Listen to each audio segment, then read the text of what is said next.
नमस्कार। आज के इस नए विश्लेषण में हम एक बेहद ही दिलचस्प और शक्तिशाली विषय पर गहराई से चर्चा करने वाले हैं।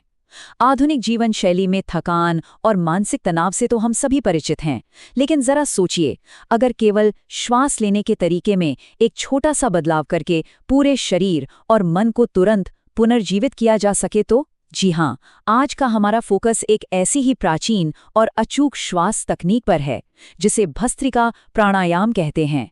यह प्राकृतिक रूप से ऊर्जा का स्तर बढ़ाने का एक शानदार तरीका है। तो चलिए, बिना किसी देरी के इस चर्चा में गोता लगाते हैं। आज हम सबसे पहले इस बेलोज ब्रेथ यानी भस्त्रिका की व्याख्या करेंगे, फिर इसकी सही तकनीक को चरण दर चरण समझेंगे। इसके बाद हम शरीर और मन पर पड़ने वाले इसके अद्भुत लाभों, अभ्यास के लिए सबसे सही समय और वातावरण, और अंत में सुरक्षित अभ्यास के लिए जरूरी सावधानियों पर नजर डालेंगे। शुरुआत करते हैं हमारे पहले पड़ाव से, भस्त्रिका की प्राचीन जड़ें और इस बेलोज ब्रेथ के पीछे का असली विज्ञान क्या है। शब्द भस्त्रिका वास्तव में संस्कृत से आया है, जिसका सीधा सा अर्थ है धौंकनी। इसे समझने के लिए एक लोहार की कल्पना करना सबसे सटीक रहेगा।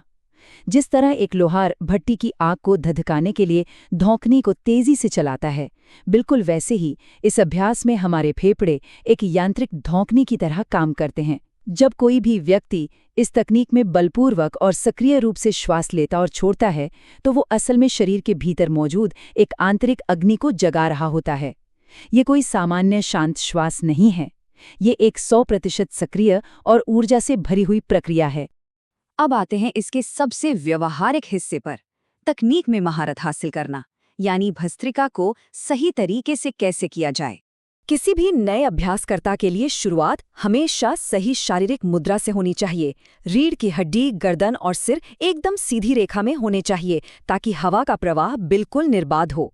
इसके बाद आती है श्वास की उचित तकनीक। इसका सीधा सा मतलब है कि श्वास अंदर लेना और बाहर छोड़ना दोनों ही समान बल और समान गति के साथ होने चाहिए। एक तरह की लयबद्ध गति बननी चाहिए। और हाँ, शुरुआत में ये बहुत जरूरी है कि हम तय किए गए शुरुआती राउंड और अवधि का सख्ती से पालन करें। ज्यादा उत्साह में आकर एकदम से बहुत ज्यादा राउंड करने से बचना चाहिए। यहाँ जो बात सबसे ज्यादा ध्यान देने वाली है, वो गलतियां जो अक्सर शुरुआती दौर में होती हैं। जैसे जैसे अभ्यास आगे बढ़ता है, अक्सर लोग थक कर आगे की ओर झुक जाते हैं, अपनी सही मुद्रा खो बैठते हैं। इससे फेफड़े पूरी तरह से फैल नहीं पाते।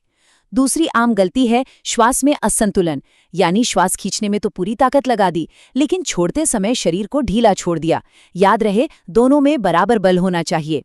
और सबसे बड़ी गलती है जल्दी परिणाम पाने की होड़ में अपनी क्षमता से ज्यादा अभ्यास करना। ये एक क्रमिक प्रक्रिया है, कोई दौड़ नहीं। चलिए, अब इस अभ्यास के सबसे रोमांचक पहलू की ओर बढ़ते हैं, मन और शरीर को मिलने वाले इसके शक्तिशाली और आश्चर्यजनक लाभ।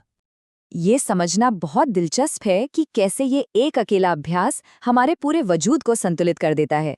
एक तरफ तो भारी भरकम शारीरिक लाभ है, पूरे शरीर में ऑक्सीजन की आपूर्ति तेजी से बढ़ती है, श्वसन प्रणाली मजबूत होती है और रक्त परिसंचरण में गजब का सुधार आता है। और दूसरी तरफ मानसिक और भावनात्मक लाभ भी उतने ही चमत्कारी हैं। ऑक्सीजन का ये तेज प्रवाह तनाव और चिंता को काफी हद तक कम कर देता है। एकाग्रता और मानसिक स्पष्टता में तुरंत सुधार महसूस होता है। इतना ही नहीं, ये शरीर को अंदर से डिटॉक्सिफाई करने में भी बहुत मददगार है। इन सब में एक बात जो वाकई हैरान कर देने वाली है, वो है फेफड़ों की क्षमता का विस्तार। सच तो ये है कि अपनी भागदौड़ भरी जिंदगी में हम बहुत ही उथली और छोटी श्वास लेते हैं, जिससे फेफड़ों का एक बहुत बड़ा हिस्सा कभी इस्तेमाल ही नहीं हो पाता। लेकिन भस्त्रिका के दौरान जब हम फेफड़ों को एक धौंकनी की तरह इस्तेमाल करते हैं, तो उनकी ऑक्सीजन को प्रोसेस करने की क्षमता में जो विस्तार होता है, वो सचमुच चकित करने वाला है।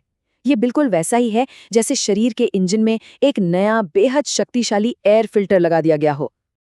अब बात करते हैं सफलता के लिए सही तैयारी की, यानी भस्त्रिका अभ्यास के लिए इष्टतम समय और सही वातावरण क्या होना चाहिए। इस अभ्यास का पूरा फायदा उठाने के लिए कुछ नियम बहुत सख्त हैं। आदर्श स्थितियों की बात करें तो सुबह का समय सबसे बेहतरीन माना जाता है, और सबसे बड़ा ना तोड़ा जाने वाला नियम ये है कि पेट बिल्कुल खाली होना चाहिए। एक शांत जगह पर अभ्यास करना एकाग्रता के लिए बहुत जरूरी है। इसके ठीक विपरीत भोजन के बाद इस अभ्यास को करना बिल्कुल वर्जित है, क्योंकि उस समय शरीर की सारी ऊर्जा खाना पचाने में लगी होती है।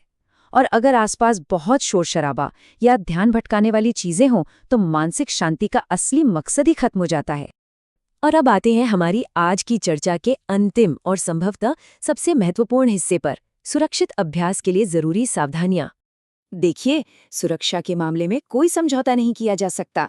ये जानना बहुत जरूरी है कि कुछ खास स्वास्थ्य स्थितियों में इस अभ्यास से या तो पूरी तरह बचना चाहिए या किसी विशेषज्ञ की कड़ी निगरानी में ही इसे करना चाहिए। उच्च रक्तचाप और हृदय रोग वाले मरीजों के लिए ये बलपूर्वक श्वास लेना खतरनाक साबित हो सकता है। गर्भवती महिलाओं को भी इससे दूर रहने की सख्त सलाह दी जाती है। इसी तरह जिन्हें अक्सर चक्कर आने की समस्या है या जो अस्थमा जैसी गंभीर श्वसन समस्याओं से जूझ रहे हैं, उन्हें इस तीव्र अभ्यास से बचना चाहिए। सुरक्षा हमेशा सर्वोपरि है। ये एक छोटा सा विचार इस पूरे अभ्यास की आत्मा को बयान कर देता है। सांसों के साथ जबरदस्ती ना करें, धीरे धीरे सीखें। ये हमें धैर्य का गहरा महत्व समझाता है। हमारे शरीर को किसी भी नई और इतनी ऊर्जावान चीज के अनुकूल होने में समय लगता है।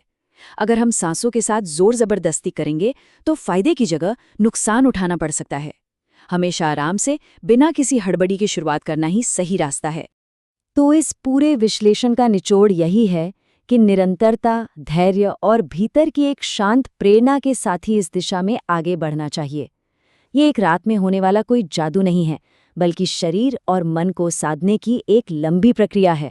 अगर आज की ये जानकारी ज्ञानवर्धक लगी हो तो इसे लाइक करना न भूलें, अपने विचार हमें कमेंट्स में ज़रूर बताएं और भविष्य में ऐसे ही और गहराई से जुड़े विश्लेषणों के लिए चैनल को सब्सक्राइब ज़रूर करें। चर्चा को समाप्त करने से पहले विचार करने के लिए एक सवाल छोड़ते हैं। क्या अब उस सोई हुई आंतरिक अग्नि को प्रज्वलित करने का समय आ गया है? भस्त्रिका प्राणायाम का विज्ञान यह साबित करता है कि हमारे ही भीतर असीम ऊर्जा का एक भंडार मौजूद है। बस सही श्वास के जरिए हमें उस तक पहुंचना है। आज के इस विश्लेषण का हिस्सा बनने के लिए बहुत बहुत धन्यवाद। जागरूक रहें और सीखते रहें।